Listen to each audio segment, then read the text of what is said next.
السلام عليكم ورحمة الله وبركاته. فيديو جديد من قناتكم أخبار الرياضة عن أهم مواعيد مباريات الدوري المصري والدوريات العربية والدوريات الأوروبية اليوم بإذن الله. بس قبل ما نبدأ ياريت ما تنسوش تعملوا لايك وشير وتسيبوا كومنت عشان نعرف من خلاله آراء حضراتكم، وتفعل زر الجرس عشان يوصلك كل جديد إن شاء الله. في الدوري الأسباني ريال سويسيداد هيلاعب قادش الساعة 10 مساء بتوقيت القاهرة، 11 بتوقيت السعودية، 12 بتوقيت الإمارات العربية المتحدة. وفي الدوري السعودي الطائي هيلاعب الاتفاق الساعة 10 مساء بتوقيت السعودية، الفيحاء هيلاعب الرياض الساعة 10 مساء بتوقيت السعودية، أهلي جدة هيلاعب النصر الساعة 10 مساء بتوقيت السعودية. وفي الدوري الإيطالي إمبولي هيلاعب بولونيا الساعة 10 إلا ربع مساء بتوقيت القاهرة، 11 إلا ربع بتوقيت السعودية، 12 إلا ربع بتوقيت الإمارات العربية المتحدة.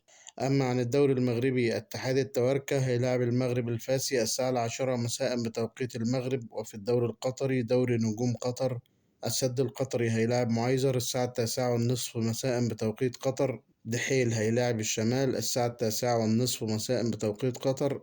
وفي الدوري الإماراتي عجمان هيلاعب العين الساعة 10 مساء بتوقيت الإمارات العربية المتحدة.